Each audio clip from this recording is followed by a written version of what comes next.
پدرش تازه مرده بود. زندگیشون دیگه رنگ نداشت. یه خونه قدیمی ته شهر، یه آلونک کوچیک با دیوارای ترک خورده شده بود پناه این 3 نفر: مادر، فاطمه و خواهر کوچکش. شبها صدای سگها روباها میپیچید تو کوچه و خواهر کوچیک از ترس خودش رو تو بغل مادر قایم میکرد. مادرش دیگه اون زن جوون قدیما نبود. موهاش پر از تار سفید شده بود، صورتش چین خورده و دلش پر از غصه. فاطمه دختر بزرگ خانواده بود، یه دختری که یه روزی آرزو داشت لباس عروس بپوشه. پدرش ببینتش، بخنده، بگه خوشبخشی دخترم، ولی دیگه پدر نبود. دنیاش تیره تر شده بود و تنهایی داشت خفش میکرد. یه روز یه زن میان سال اومد خونشون، یه زن با لباسای دامندار و رنگارنگ که از در اومد تو و همینطور یواشکی فاطمه رو نگاه میکرد. بعد چند روز دوباره اومد، نشست و گفت پسرم مرد شده، کار داره، نون در میاره، میخواد زندگی بسازه. اونقدر گفت تا مادر فاطمه دیگه نتونست چیزی بگه و فاطمه با یه دل خسته با یه بی صدا گفت باشه. ازدواج کرد، ولی اون زندگی شد آغاز جهنم. شوهرش مرد نبود، یه سایه سیاه بود، یه درد تموم نشدنی، هر روز بهونه، هر شب کتک. فاطمه فقط دعا میکرد، فقط میگفت خدایا یه روزی نجاتم بده، بذار برگردم پیش مامانم. اما دنیا گوشش بدهکار نبود. شبها روی سجاده گریه میکرد، صبحها با چشمهای پف کرده غذا درست میکرد. مادرش گاهی زنگ میزد، میپرسید فاطمه خوبی؟ و فاطمه با یه لبخند زورکی میگفت آره مامان خوبم، نگران نباش. تابستون بود، هوا داغ، ولی سرنوشت فاطمه از اون گرما هم سوزنده تر بود. شوهرش یه مرد کوتاه و شکم گنده بود، قلبش از سنگ بود و دستاش از آهن. یه روز زنگ زد و گفت امشب 20 نفر مهمون دارم، باید غذا درست کنی.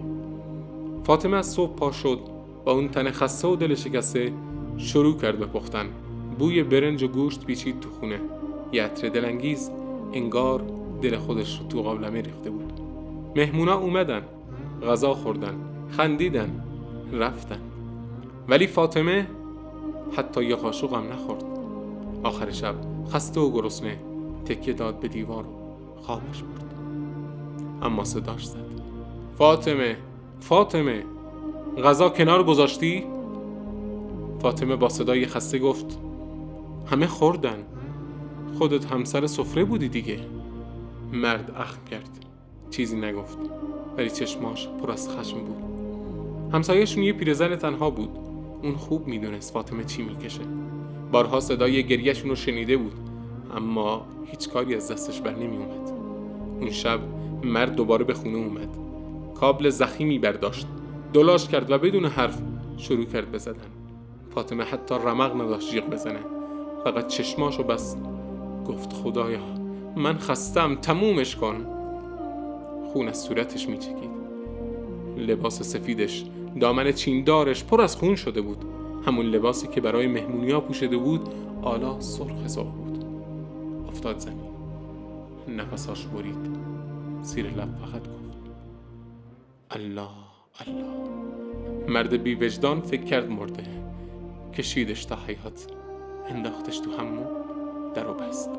2 ساعت گذشت، فاطمه نفس میکشید، آروم چشماشو باز کرد، صدا زد کمک، اما هیچ کس نشنید.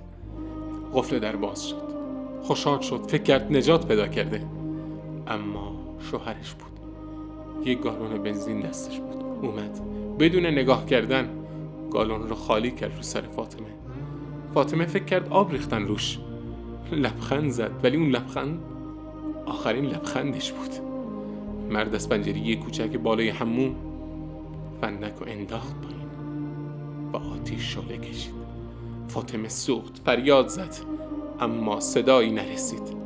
پیرزن همسایه بوی سوختگی رو حس کرده بود، دوید سمت خونه، داد زد، مردم رو خبر کرد. آتش رو خاموش کردن. اما فاطمه دیگه نیمه جون بود. آمبولانس اومد، بردنش بیمارستان. دکتر گفت این دختر از قبل زخمی شده، بیشتر از 100% سوخته. باور نمی کردن. فاطمه نفس میزد. گفت اون بود شوهرم، خودش. به دکتر هرچی گفت نوشت. 2 ساعت بعد فاطمه رفت، آروم، با لبای سوخته، با صدایی که فقط خدا شنید. مرد فرار کرد، کسی دیگه هیچ وقت ندیدش. ولی خدای فاطمه هست و یه روز حقش گرفته میشه. ازدواج اجباری بازی نیست. این یه زنجیره از سکوت، ترس و خون. کاش که روز هیچ فاطمی تو آتیش اجبار نسوزه.